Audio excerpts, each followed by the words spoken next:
டாடா மோட்டர்ஸ்ல ஒரு அப்டேட் ஒன்று வந்திருக்கு. அது என்னவா இருக்கு அப்படின்னா நெகட்டிவா தான் இருக்கு அந்த நியூஸை பார்க்கும்போது. ஏன் அப்படின்னா அவங்களோட passenger vehicle sales and then commercial vehicle sales, EV sales எல்லாமே வந்து கம்மியா இருக்கு அப்படின்றது ரிப்போர்ட்டா இருக்கு. இவங்களோட Q1 ரிசல்ட்ஸ் இன்னும் வரல. பட் இப்போ வரைக்கும் சேல்ஸ் ஆன ரிப்போர்ட் வச்சு பார்க்கும்போது எல்லாமே வந்து டிராப் ஆயிருக்கு.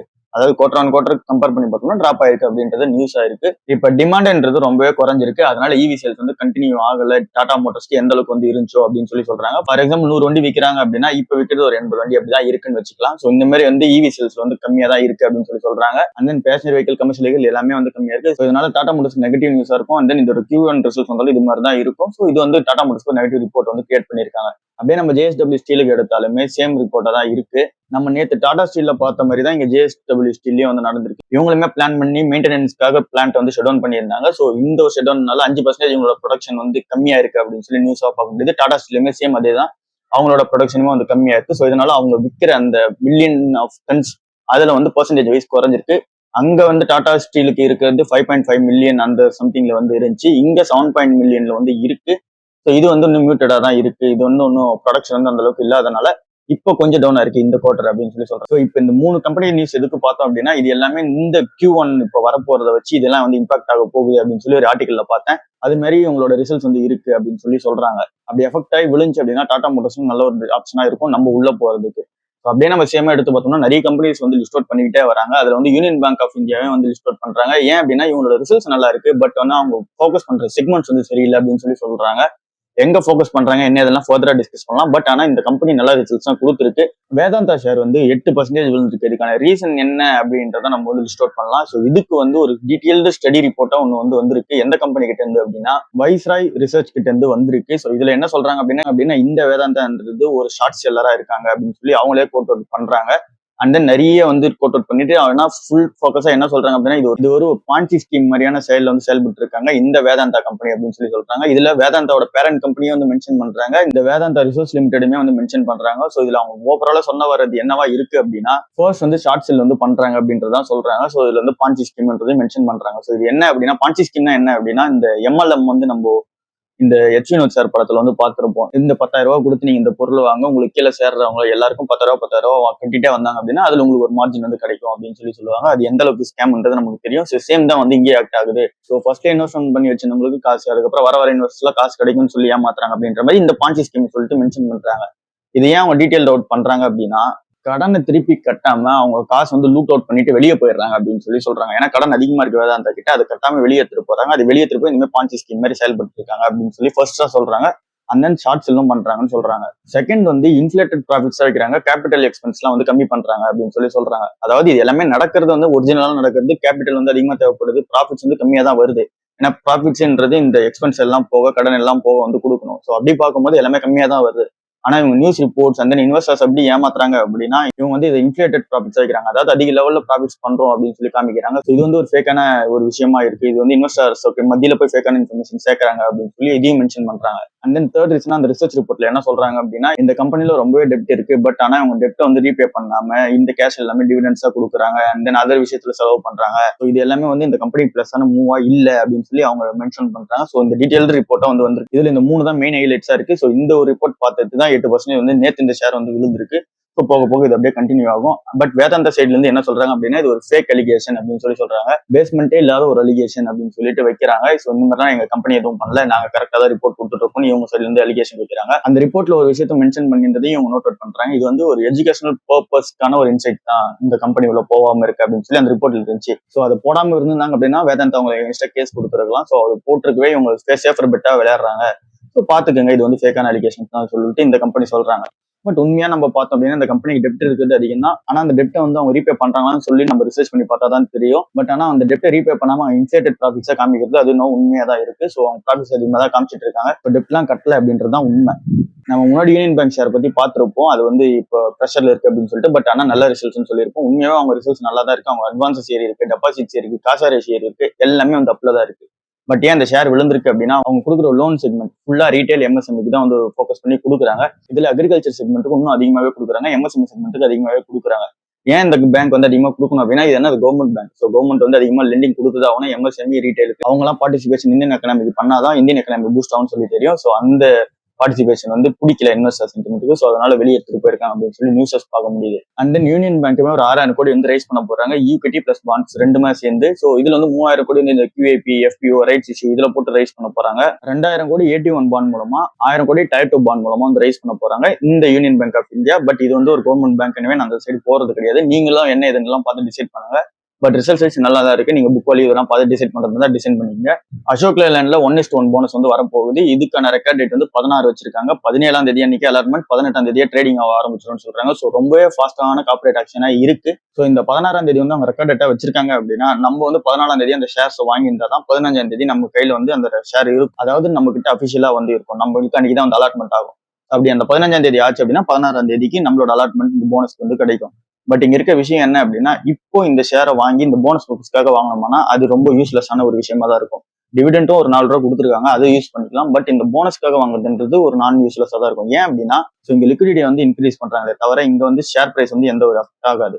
இன்னும் சிம்பிளா சொல்லணும்னா 100 ரூபாய்க்கு இந்த ஷேர் ட்ரேட் ஆகுது அப்படின்னா அது 50 ரூபாய் பிரிஞ்சு 2 ட்ரேட் ஆகும். நீங்க 250 ரூபாய்க்கு நீங்க 4 ஷேர் 1000 ரூபாய்க்கு வாங்குறீங்க அப்படின்னா உங்களோட வேல்யூ வந்து அந்த 1000 ரூபான்றது அப்படியே தான் இருக்கும். இந்த ஷேர் பிரைஸ் மட்டும் தான் டைலூட் ஆகும். இதுல இந்த போனஸ் பர்பஸ்க்காக கன்சிடர் பண்றதுன்றது கொஞ்சம் வேஸ்டான பர்பஸ் தான். ஸோ இது வந்து லிக்விடிட்டி தான் இன்க்ரீஸ் பண்றாங்க. பட் அவங்க ஃபண்டமெண்டல்ஸ் வைஸ் எடுத்து பார்த்தோம்னா ரெவன்யூ, எபிட்டா, ப்ராஃபிட்ஸ் எல்லாமே வந்து அப்ல தான் இருக்கு. நல்ல ஒரு ஃபினான்ஷியல்ஸா தான் அவங்களுக்கு வந்து இருக்கு ஃபண்டமெண்டல்ஸ் பார்க்கும்போது.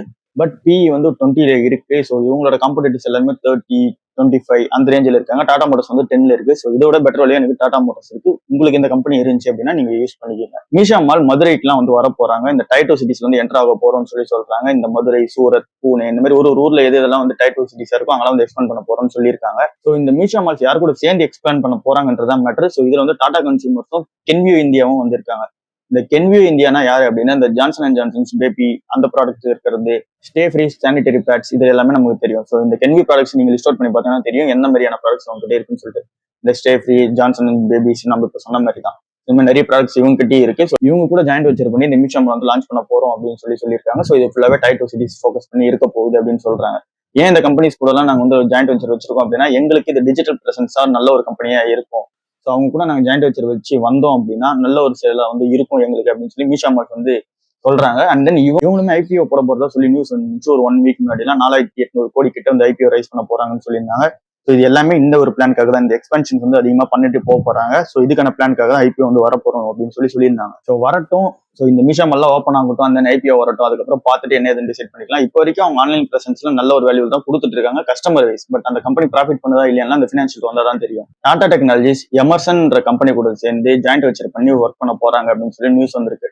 இது வந்து டாடா டெக்னாலஜிஸ்க்கு ஒரு பெரிய அப்டேட் தான். இது வந்து டாடா மோட்டர்ஸ்க்கு ஒரு பெரிய அப்டேட் தான். ஏன் அப்படின்னா இவங்க ஃபோக்கஸ் பண்ணி இந்த எமர்சன் கூட வைக்கிற கான்செப்டே வந்து என்னவா இருக்கு அப்படின்னா அந்த அப்ஜெக்டிவ் என்னவா இருக்கு அப்படின்னா ஃபுல்லாவே EV செக்மெண்ட்ல வந்து ஃபோக்கஸ் பண்றது, கனெக்டட் கார் சிஸ்டம்ல வந்து ஃபோக்கஸ் பண்றது, அண்ட் தென் அட்டானமஸ் மொபிலிட்டியில வந்து ஃபோக்கஸ் பண்ற மாதிரி தான் இந்த பிளான் வந்திருக்கு. இந்த அட்டானமஸ் மொபிலிட்டினா டெஸ்லா கார்லாம் ஒர்க் ஆகுதுல அந்த மாதிரி தான். ஸோ மேனுவலா யாரும் ஆப்ரேட் பண்ண தேவையில்ல, ஆட்டோமேட்டிக்கா அந்த காரே வந்து மூவ் ஆயிடும். ஸோ இந்த டெக்னாலஜியெல்லாம் ஃபோக்கஸ் பண்ணி தான் இந்த எமர்சன் கம்பெனி கூட வந்து டாடா டெக்னாலஜிஸ் வந்து ஜாயிண்ட் வெஞ்சர் வந்து வச்சிருக்காங்க. ஸோ இதுல வந்து அவங்க டெஸ்டிங், டெவலப்மெண்ட், டெப்ளாய்மெண்ட் எல்லாமே வந்து இந்த கம்பெனி கூட சேர்ந்து பண்ணுவாங்க. ஸோ இதனால இந்த கம்பெனிக்கு என்ன பெனிஃபிட் அப்படின்னு நம்ம பார்த்தோம்னா டாடா டெக்னாலஜிஸ்க்கு லேபர் காஸ்ட் வந்து ரெடியூஸ் பண்றது எப்படின்னு சொல்லி கத்துப்பாங்க. அண்ட் தென் இந்த EV செக்மெண்ட்ல எப்படி வந்து ஃபோக்கஸ் பண்ணி போகலாம் காஸ்ட் எஃபிஷியன்டா அப்படின்னு சொல்லிட்டு கத்துப்பாங்க. அண்ட் தென் இன்ஜினியர்ஸும் நல்லா ட்ரெயின் ஆகி வருவாங்க இவங்க கூட ஜாயிண்ட் வெஞ்சர் வச்சு வரும்போது. ஸோ இந்த கம்பெனி ஏற்கனவே நிறைய இன்ஜினியரிங் ப்ராஜெக்ட்ஸ்ல இன்வால்வ் ஆயிருக்காங்க. MSN company. ஸோ நிறைய கம்பெனிஸ் SDVs எல்லாம் வந்து ப்ரொவைட் பண்ணிருக்காங்க. டாடா டெக்னாலஜிஸும் ப்ரொவைட் பண்ணிருக்காங்க. பட் இப்போ டாடா டெக்னாலஜிஸ் இது எல்லாமே சேர்ந்து வந்துருச்சு அப்படின்னா டாடா டெக்னாலஜிஸ்க்கு இன்னும் ஒரு பெனிஃபிட்டா இருக்கும். அது டாடா மோட்டர்ஸ்ல தான் இம்ப்ளிகேஷன் பண்ணுவாங்க. கோல்டை பத்தின இன்ட்ரெஸ்டிங்கான 2 ஆர்டிகல் வந்து இன்னைக்கு நான் பார்த்திருந்தேன். அதுல ஒண்ணு வந்து கோல்டை விட்டுட்டு மற்ற ப்ரீஷியஸ் மெட்டலுக்கு வந்து மூவ் ஆறாங்க அப்படின்னு சொல்லி ஒரு ஆர்டிகல் பார்க்க முடிஞ்சு. சில்வர், பிளாட்டினம், பல்லடியம் இந்த மாதிரியான அதர் ப்ரீஷியஸ் மெட்டலுக்கு மூவ் ஆறாங்க. இது ஒரு ஆர்டிகலாகவும் இன்னொரு ஆர்டிகல் வந்து கோல்டு ஷார்ட் டேர்ம்ல வந்து விழும், லாங் டேர்ம்ல வந்து அதிகமாகும் அப்படின்னு சொல்லி போட்டிருந்தாங்க. ஸோ இது ரெண்டுத்தையும் கம்பைன் பண்ணி பார்க்கலாம். ஃபர்ஸ்ட் வந்து இந்த சில்வர், பிளாட்டினம், பல்லடியம் இதுல வந்து அதிக இன்வெஸ்ட்மெண்ட்ஸ் வந்து குவியறதுக்கான காரணம் என்ன அப்படின்னு நம்ம பார்த்தோம்னா கோல்டோட ரேட் அதிகமா ஏறிடுச்சு. ஸோ ஃபோமோ வந்து கிரியேட் ஆயிடுச்சு மக்களுக்கு. ஸோ இதுக்கப்புறம் கோல்டை வாங்க முடியாது. அதுக்கடுத்த ரேலியில போய் பார்ட்டிசிபேட் பண்ண போது சில்வர், பிளாட்டினம், பல்லடியம் தான். ஸோ அங்க போய் இன்வெஸ்ட்மெண்ட் பண்ணலாம்னு சொல்லிட்டு போறாங்க அப்படின்னு சொல்லி நியூஸஸ் பார்க்க முடியுது. பட் கோல்டுக்கு எந்த ஒரு யூஸ்மே கிடையாது. ஸோ இண்டஸ்ட்ரியல் பர்பஸ்லாம் ரொம்ப கம்மியாக தான் யூஸ் பண்ணுவாங்க. பட் இதுவே நம்ம சில்வர் எடுத்தோம் அப்படின்னா 60% வந்து இண்டஸ்ட்ரியல் பர்பஸ்ல யூஸ் பண்ணிட்டு இருக்காங்க. நம்மளோட செமிகண்டக்டர் சிப்ஸ், நம்மளோட AI சிப்ஸ் எல்லாத்துலயுமே சில்வர்ன்றது கம்பைன் பண்ணி தான் வரும். ஸோ சில்வரோட யூஸ் வந்து அதிகமா இருக்கு இண்டஸ்ட்ரியல் பர்பஸா பார்க்கும்போது 60% வந்து சில்வரை இண்டஸ்ட்ரியல் பர்பஸ்க்கு தான் யூஸ் பண்றாங்க. ஸோ அப்படி பார்க்கும்போது இண்டஸ்ட்ரியல் டிமாண்ட் அதிகமாச்சு அப்படின்னா மொத்த சில்வர் அவங்களே வாங்கிட்டு போயிடுவாங்க. ஸோ பிரைஸ் வந்து ஏற போகுது. சில்வர் வச்சுட்டு அவங்க ப்ராடக்ட் பண்ணாம இருக்காங்க, சில்வர் அவங்க வாங்கல அப்படின்னா 60% சில்வர் சும்மா இருக்கு அப்படின்னா சில்வரோட பிரைஸ் உள்ளதுக்கான சான்சஸ் இருக்கு. ஸோ ஹை வாலட்டிலிட்டி வந்து இங்கே சில்வர்ல இருக்கும். பட் நம்ம கோல்டு அந்த மாதிரி எதுவும் கிடையாது. பிளாட்டினம் பல்லடியம் சேம் தான், இண்டஸ்ட்ரியல் பர்பஸ்க்கு அதிகமாக யூஸ் பண்றாங்க, கார்ஸ்ல வந்து அதிகமாக யூஸ் பண்ணுவாங்க. ஸோ இங்கேயுமே இதுக்கான டிமாண்ட்ன்றது வந்து இருந்துகிட்டு தான் இருக்கு. ஸோ இதையுமே அங்கங்க யூஸ் பண்ணிக்கிட்டு தான் இருக்காங்க இண்டஸ்ட்ரியல் பர்பஸ்ல.